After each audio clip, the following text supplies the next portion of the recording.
السلام علیکم۔ میں ایک ٹیچر تھی۔ اسکول سے چھٹی کے بعد میں گھر پر لڑکیوں کو ٹیوشن پڑھایا کرتی تھی۔ میرے پاس اپنے محلے کے علاوہ دوسرے محلوں سے بھی لڑکیاں پڑھنے آتی تھیں۔ جتنی بھی لڑکیاں پڑھنے آتیں وہ سب جوان اور خوبصورت تھیں۔ میرا شوہر ڈرائیور تھا، اس کے پاس اپنی وین تھی۔ وہ اسکول اور کالج کے بچوں کو اسکول کالج چھوڑتا، پھر انہیں چھٹی کے وقت واپس گھر چھوڑتا تھا۔ مجھے ٹیوشن سینٹر کھولے 6 دن ہی ہوئے تھے۔ اس سے پہلے میں صرف اسکول میں پڑھاتی تھی۔ پہلے میں نے رکشہ لگوایا ہوا تھا، رکشے پر ہی اسکول جاتی اور گھر آتی تھی، لیکن پھر پیسوں کی بچت کی خاطر میں نے چھٹی کے ٹائم کا رکشہ ختم کر دیا تھا۔ میں شوہر کے ساتھ ہی گھر آتی تھی۔ ہمارا گھر چھوٹا سا تھا، اس لیے میں لڑکیوں کو صحن میں ٹیوشن پڑھاتی تھی۔ اس دن میں لڑکیوں کو ٹیوشن پڑھا رہی تھی کہ میرا شوہر آ گیا۔ اسے دیکھتے ہی لڑکیوں نے ہنسنا شروع کر دیا۔ مجھے تعجب سا ہوا کہ ایسا کیا تھا کہ لڑکیاں میرے شوہر کو دیکھ کر ہنسنے لگیں۔ میں نے انہیں ڈانٹ دیا۔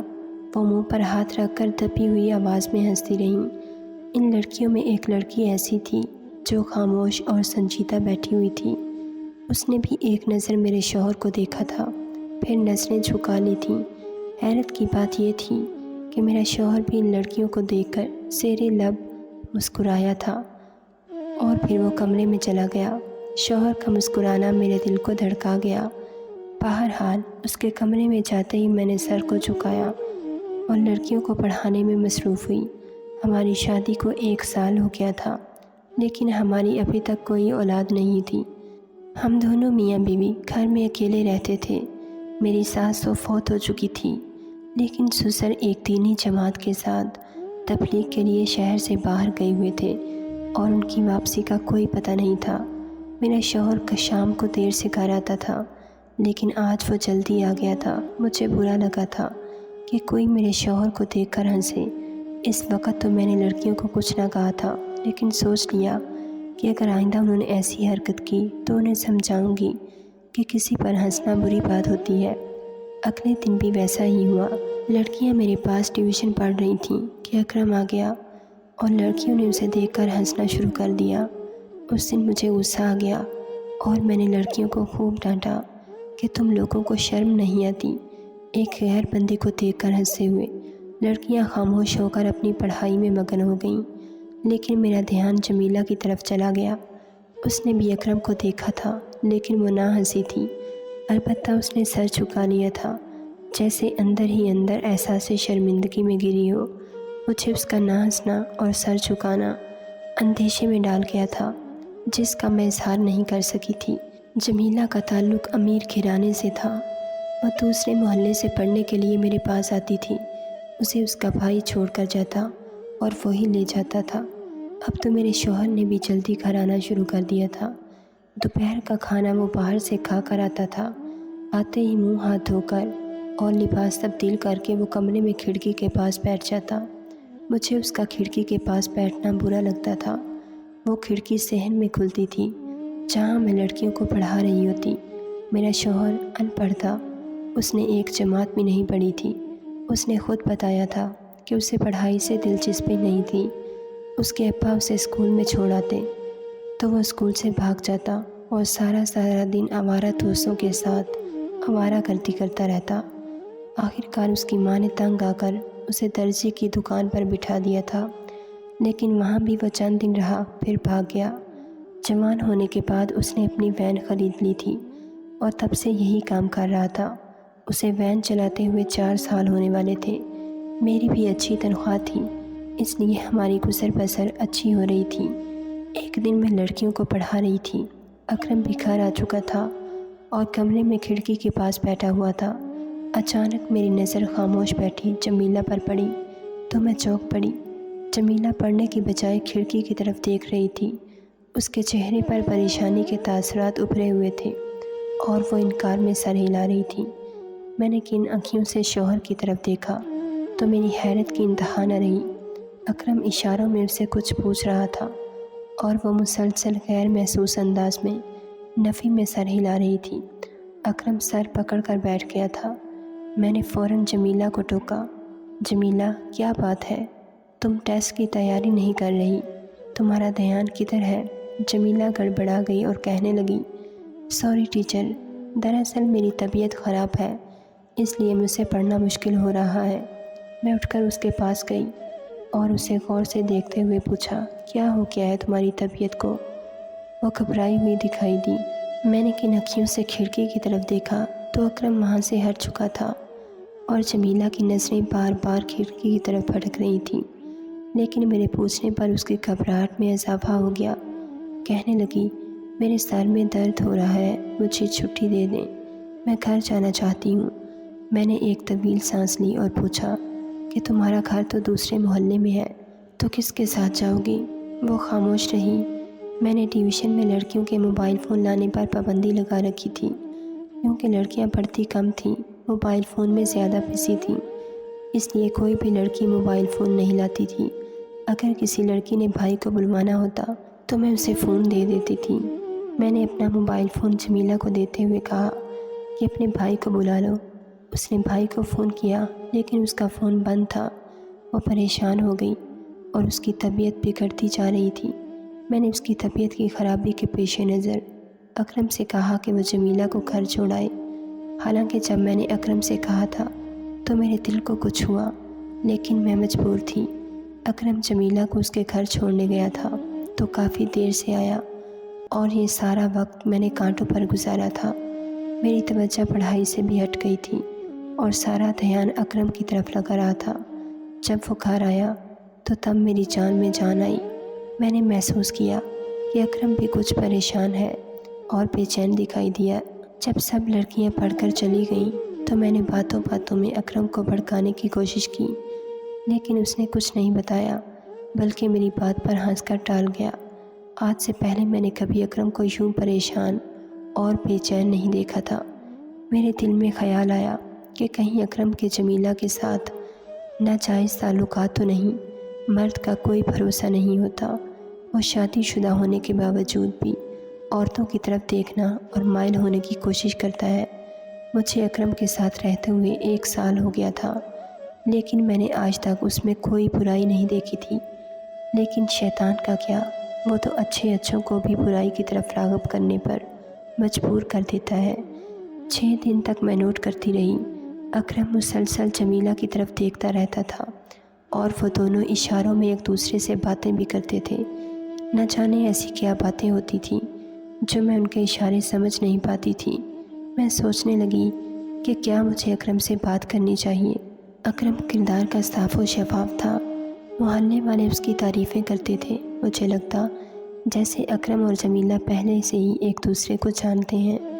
اس دن تو میری حیرت کی انتہا نہ رہی جب اکرم مجھے اسکول سے پک کرنے آیا تو جمیلہ بھی وین میں سوار تھی۔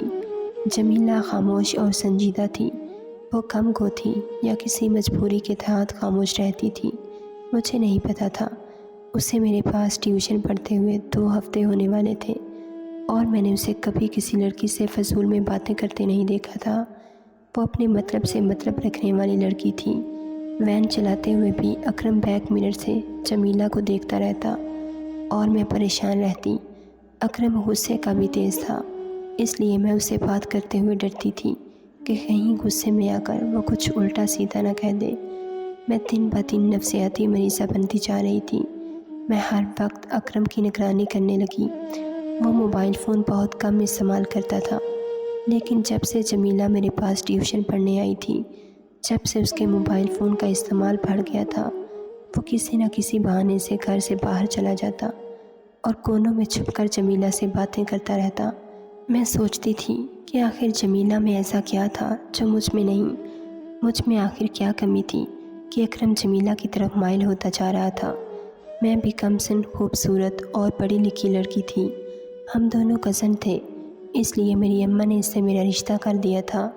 اماں نے مجھ سے اکرم کے رشتے کی بات کی تھی تو میں نے خاموشی سے رضامندی دے دی، کیونکہ بقول ابا کے کہ اکرم ان کا خون اور دیکھا بھالا لڑکا تھا۔ عورت کی بھی برداشت کی حد ہوتی ہے، جب اس کی برداشت سے باہر ہو جاتا ہے تو وہ آخر کار پھٹ پڑتی ہے۔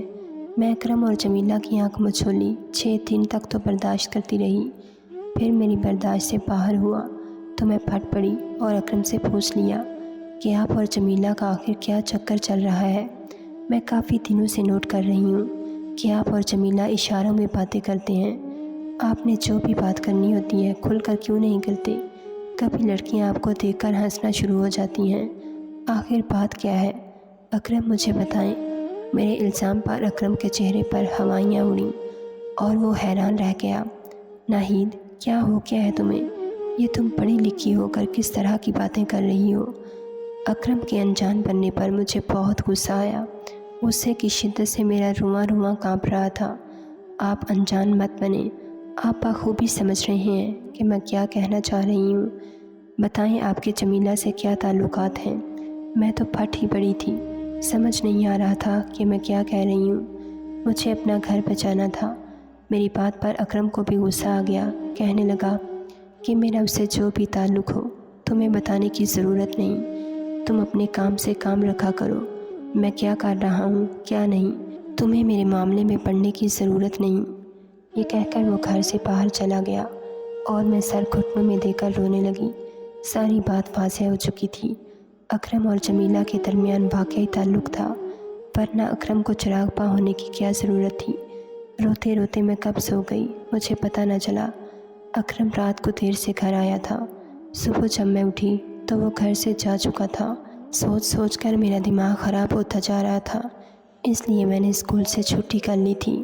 میں سارا دن اکرم اور جمیلہ کے تعلق کے بارے میں سوچتی رہی۔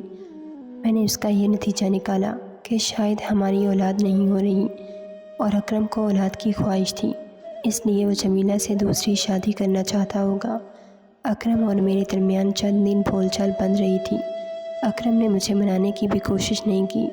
میں روٹ کر میکے بھی نہیں جا سکتی تھی، ورنہ پتہ نہیں میرے پیچھے اکرم کیا گل کھلائے۔ ایک رات میری آنکھ کھلی تو اکرم بستر پر موجود نہیں تھا۔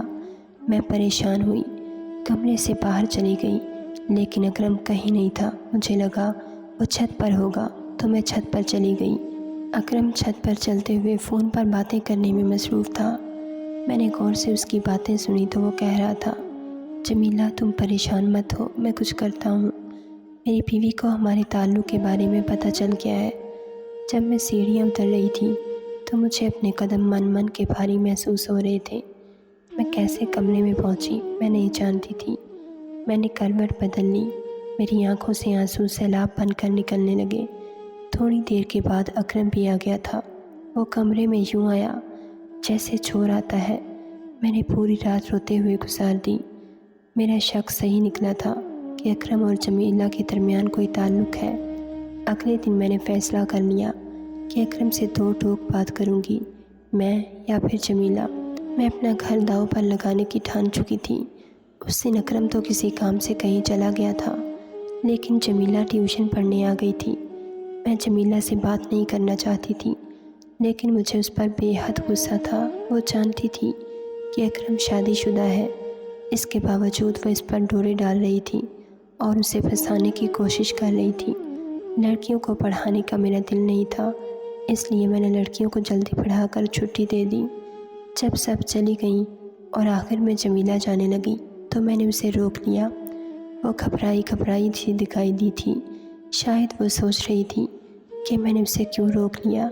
میری سمجھ میں نہیں آ رہا تھا کہ میں جمیلہ سے کیا بات کروں، لیکن میں نے سوچا کہ اگر میں جمیلہ سے بات کروں کہ وہ میرے شوہر کا پیچھا چھوڑ دے، ورنہ میں اس کے گھر والوں کو بتا دوں گی، تو شاید وہ میری دھمکی سے ڈر جائے اور اکرم کا پیچھا چھوڑ دے۔ مجھے یہی صورت بہتر دکھائی دی۔ میں اس سے بات کرنا چاہتی تھی کہ اچانک جمیلہ کو الٹی آ گئی اور وہ بھاگتی ہوئی واش روم میں گھس گئی۔ اس کے اس طرح الٹی کرنے پر میں حیران رہ گئی۔ یہ ویسی الٹی تھی جیسی یہ حاملہ ہو، اور میں اسے دیکھتی رہ گئی۔ جمیلہ نے کہا کہ ٹیچر میں حاملہ ہوں، اور آپ کا شوہر مجھے کہہ رہا ہے کہ میں اپنے حاملہ ہونے کے بارے میں امی کو بتا دوں۔ جمیلہ کی بات سن کر میں کانپ کر رہ گئی۔ وہی ہوا جس کا مجھے ڈر تھا۔ میرے دماغ میں سوچوں نے چکرانا شروع کر دیا کہ کیا جمیلہ کے بطن میں پلنے والا بچہ اکرم کا ہے؟ کیا اکرم اس حد تک گر گیا ہے کہ اس نے ایک کنواری لڑکی کو حاملہ کر دیا؟ یہ سوچ کر ہی مجھے یوں لگا جیسے میرے سر پر آسمان ٹوٹ پڑا ہو۔ میں آپے سے باہر ہو گئی۔ میں نے جمیلہ کو بازوؤں سے پکڑ کر جھنجھوڑتے ہوئے کہا،